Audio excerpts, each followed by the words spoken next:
Et salut à tous, bienvenue dans cette nouvelle vidéo. Donc aujourd'hui nous allons parler de Zigbee. Le Zigbee c'est un protocole de plus en plus utilisé en domotique. Pourquoi? Parce que c'est un protocole qui est très fiable. Les appareils qui sont en Zigbee sur le marché sont en général vraiment design de qualité et surtout très peu chers. On trouve des périphériques Zigbee à quelques euros, autant sur les sites chinois où vraiment on va pouvoir aller dans les 2-3 euros que si vous commandez en France, des produits autour de 8-10 euros. Donc c'est vraiment des produits abordables. C'est aussi des produits qui ont une très bonne autonomie. Le Zigbee, c'est un protocole peu complexe qui émet peu avec une faible bande passante et du coup, c'est très bien pour économiser la batterie de ces appareils. Et enfin, le Zigbee, c'est un protocole mesh, c'est-à-dire que vous allez avoir des relais dans votre réseau qui répètent le signal à des appareils Zigbee qui sont plus loin de votre nœud central et du coup, d'avoir un réseau qui reste stable même si vous avez une grande maison. Donc aujourd'hui, dans le tutoriel, je vais vous expliquer comment mettre en place le Zigbee dans Gladys.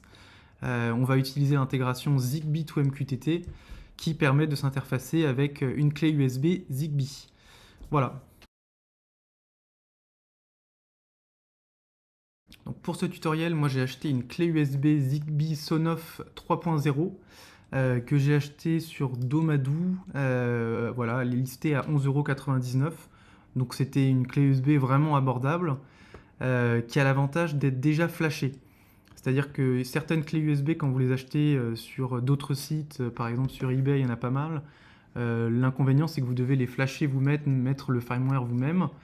Ici, cette clé USB, elle est déjà prête à l'emploi, vous l'achetez, vous avez juste à le brancher dans le Raspberry Pi et ensuite ça fonctionne tout seul. J'avais trouvé d'autres références de celle-là sur Amazon, mais elle était plus chère, et j'ai trouvé sur Domadou, c'était le moins cher du marché, donc j'ai acheté. Et je l'ai testé et j'en suis très content. Donc je vais vous montrer ensemble là tout de suite comment la mettre en place dans Gladys.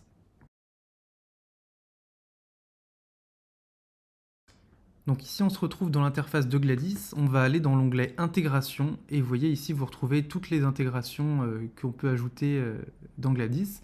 Sachant que là je suis parti d'une installation toute fraîche pour vous faire cette démonstration, donc il n'y a vraiment rien de configuré. On va aller ici dans l'intégration Zigbee to MQTT. Et là, on voit bien aucun dongle USB Zigbee to MQTT configuré. Et il nous invite à nous rendre sur la page de paramétrage du dongle USB. Donc vous voyez, ici je suis sur la page de paramétrage. Et je vois que, bon, il y a la liste des périphériques, des ports USB sur lesquels peut-être le dongle Zigbee to MQTT est inséré. Ici pour l'instant je ne l'ai pas branché, donc on ne le voit pas. Je suis venu volontairement sur cette page avant même d'avoir branché le dongle pour que justement on puisse voir la différence avant l'avoir branché. Après je vais rafraîchir la liste des appareils USB et après avoir branché je vais le voir apparaître. Souvent le nom n'est pas forcément très indicatif, du coup ne pas le brancher ça permet de voir en fait lequel port USB exactement c'est. Donc là je sors de ma boîte mon dongle USB. Alors vous voyez que dans la boîte il y a aussi une antenne, ce qui permet d'avoir une bonne portée. Donc vous vissez l'antenne de votre clé USB et ensuite hop, vous pouvez la relever comme ça.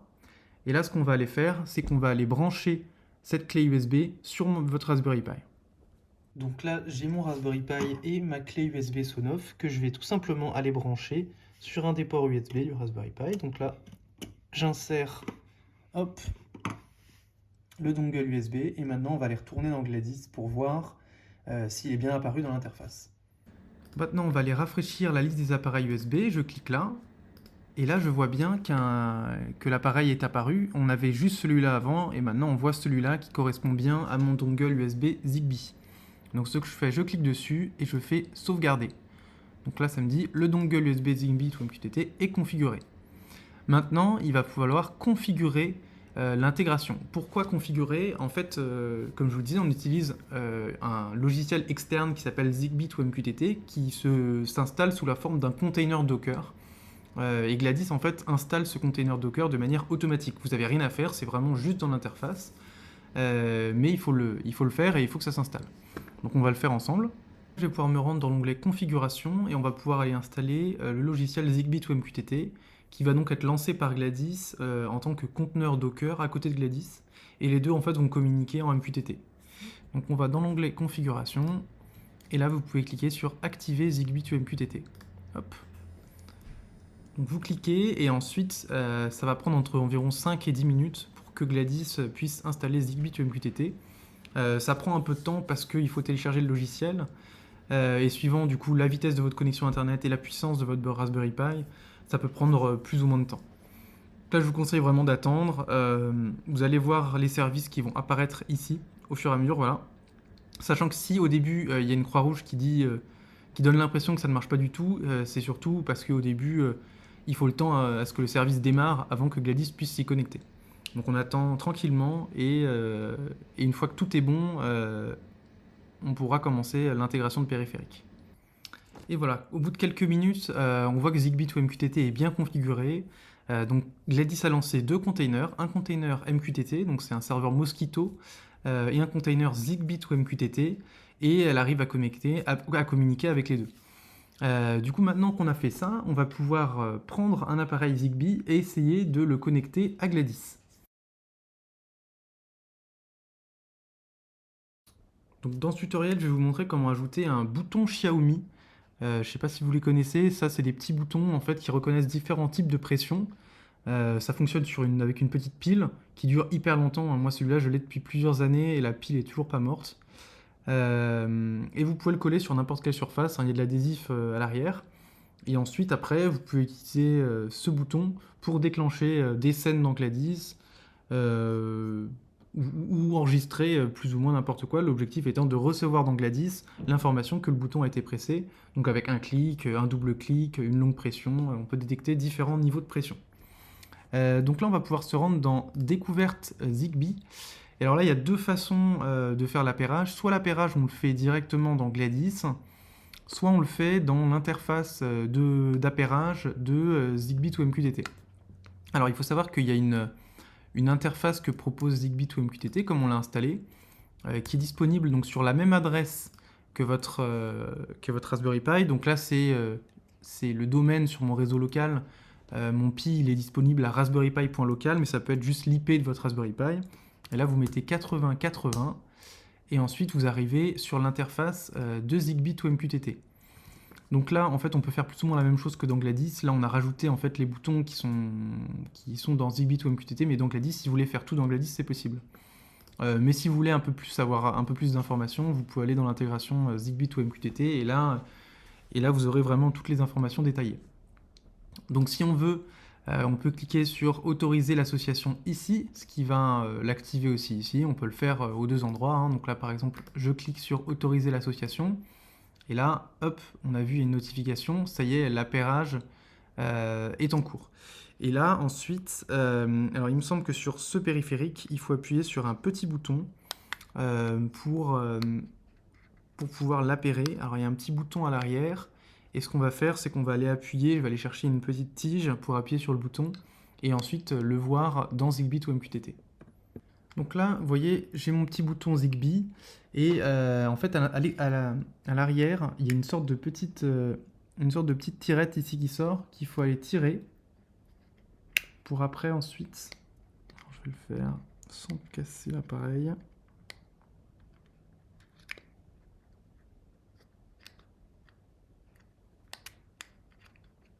Hop, voilà. Donc là, j'ai ouvert mon bouton, et en fait, à l'arrière, il y a un petit bouton Link. Alors, je crois qu'on peut le faire en fait à travers ça sans forcément l'ouvrir, mais moi en fait j'ai juste un petit cure-dent qui ne passe pas dans le trou. Du coup en fait on va le faire ensemble.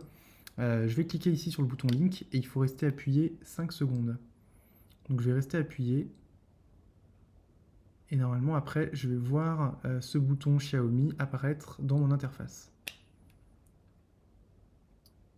Hop, voilà. Donc là il y a mon bouton qui est apparu, ça va prendre un petit temps avant qu'il récupère toutes les informations. Des fois j'ai l'impression qu'il faut le faire plusieurs fois, ça dépend des fois. Mais ça fonctionne en tout cas plutôt bien, ça marche toujours.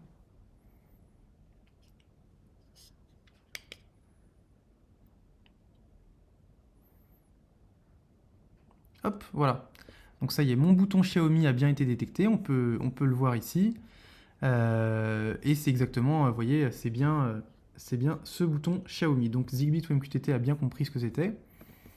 Et là, je vais pouvoir retourner du coup dans Gladys, et on voit dans Découverte Zigbee, j'ai même pas à rafraîchir la page, l'appareil, il est bien apparu. Donc, ce qu'on va faire, c'est qu'on va cliquer sur Sauvegarder, et là, dans Appareil, je retrouve bien mon bouton Xiaomi. Alors, sachant que je vous conseille, donc là, par exemple, on peut dire que ce bouton, il est dans la cuisine, et on va lui donner un nom. On va l'appeler bouton Xiaomi. Je sauvegarde. On peut voir qu'ici, il y a trois fonctionnalités qui ont été retournées par Zigbee to MQTT, la batterie, le clic-bouton et la tension moyenne. On va aller dans l'interface de Gladys si on veut afficher tout ça. Donc là, on va créer un dashboard, on va l'appeler dashboard. Hop, je me trompe. Et là, on va mettre appareil de la pièce, cuisine. Et là, on va mettre les trois. On va se mettre les trois comme ça. Hop. Comme ça, on peut tout visualiser. Pour l'instant, il n'y a pas de valeur d'enregistrer, mais là, je vais appuyer sur le bouton. Et alors déjà, j'ai bien reçu un clic-bouton de valeur 1. Alors 1, ça veut dire clic. Sachant que si je clique 2 fois, ça va être 2 double-clics. Alors, je vais essayer de le faire. Hop, 2 double-clics. Par contre, pour l'instant, la batterie n'est pas remontée. J'ai remarqué que ça arrivait parfois avec Zigbee to MQTT. Je ne sais pas qui est en cause. Est-ce que c'est l'appareil? Est-ce que c'est ou est-ce que c'est l'intégration? Mais parfois, ça ne remonte pas. Alors, ce qu'on peut faire, je vais essayer de le rouvrir. Peut-être essayer d'appuyer sur le bouton Link pour voir si on arrive à tout récupérer cette fois-ci.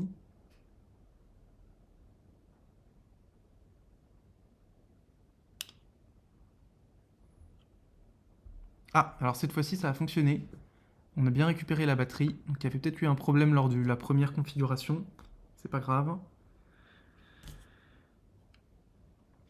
je préfère le faire devant vous de manière entièrement sans coupure. Comme ça, vous voyez un peu tous les différents problèmes qu'on peut avoir lors de la configuration. Il faut savoir que ça arrive. Voilà, batterie 100%. Là, c'est bon. Donc là, c'est bon. On a récupéré la batterie, la tension moyenne et le clic-bouton.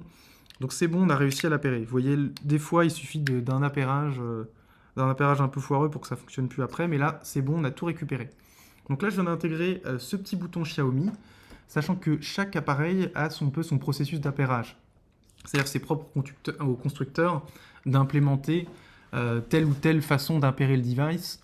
Et ça, vous pouvez le voir sur le site de Zigbee to MQTT. Donc là, par exemple, vous pouvez aller dans Get Started, vous allez dans Supported Hardware, ensuite Devices, et là, vous pouvez chercher, donc là, par exemple, on avait un bouton Xiaomi, donc vous pouvez chercher Xiaomi.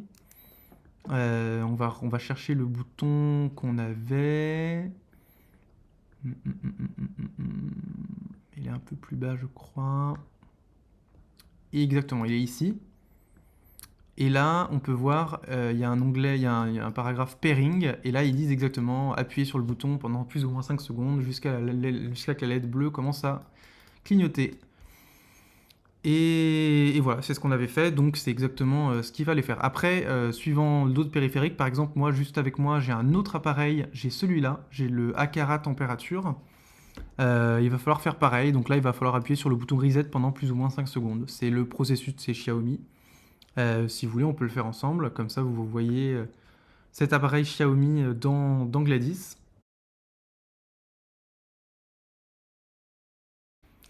Donc là, autre appareil, comme je vous ai dit, le capteur de température humidité Xiaomi, qui, alors vous voyez, c'est vraiment un truc minuscule, hein. Ça, vous le collez au mur, vous le cachez quelque part, personne le voit, quoi. C'est vraiment tout petit, super design. Et je vous dis, celui-là, je l'ai depuis un bout de temps et l'autonomie ne descend pas, quoi. Vraiment, le Zigbee, ça consomme vraiment pas beaucoup. Donc, on va faire le même protocole, on va se mettre dans Zigbee to MQTT. Donc là, on voit le précédent appareil qu'on a ajouté. Et là, on va ajouter un nouveau. Donc là, on est toujours en mode appairage. Donc, j'ai juste à appuyer 5 secondes sur le bouton Reset, qui, il me semble, cette fois-ci, est en haut, je crois. Ou alors, je dis n'importe quoi. On va tester ensemble.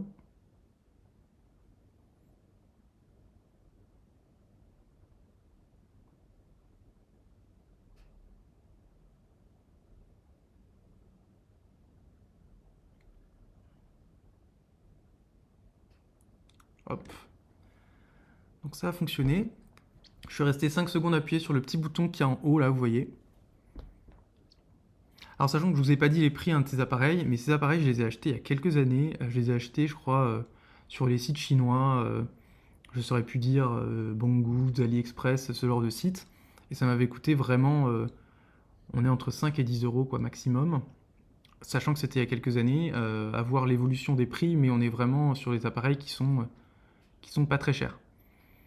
Donc là, c'est bon, ils disent appairer avec succès. C'est assez marrant parce que là, c'est pareil, on ne récupère toujours pas la batterie. Alors je me demande si, en refaisant un petit coup comme la dernière fois, on va pas se récupérer la batterie a posteriori.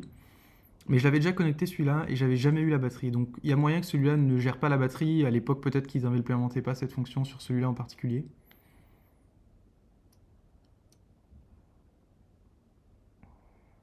Ah ici, et vous voyez, une deuxième fois c'est venu.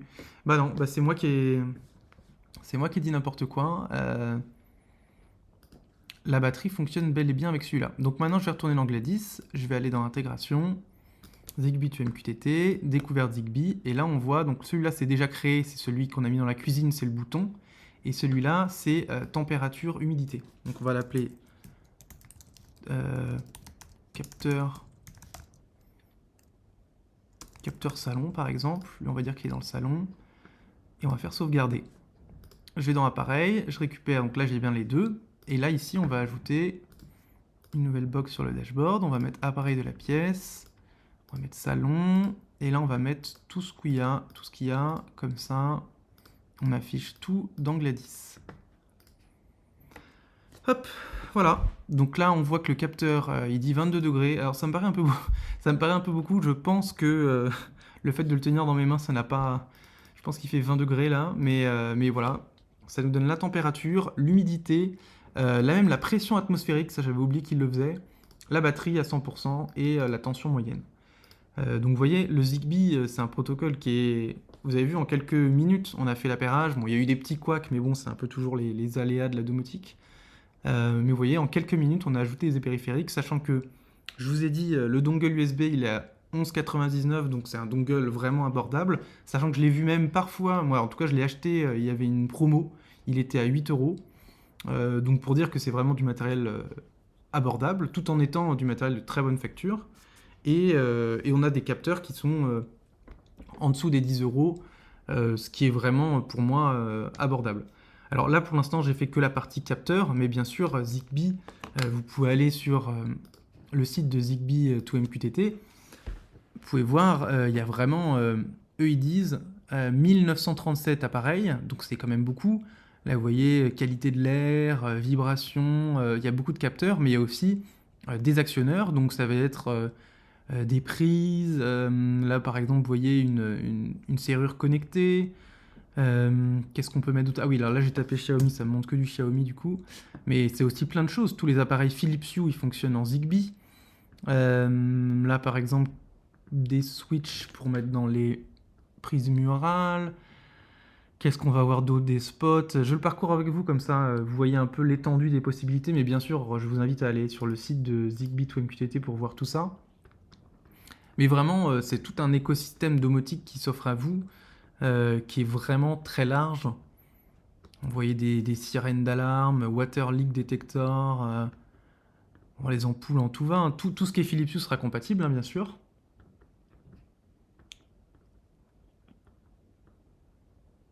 Ouais, non, c'est vraiment hyper riche. Bon, après, à vous de...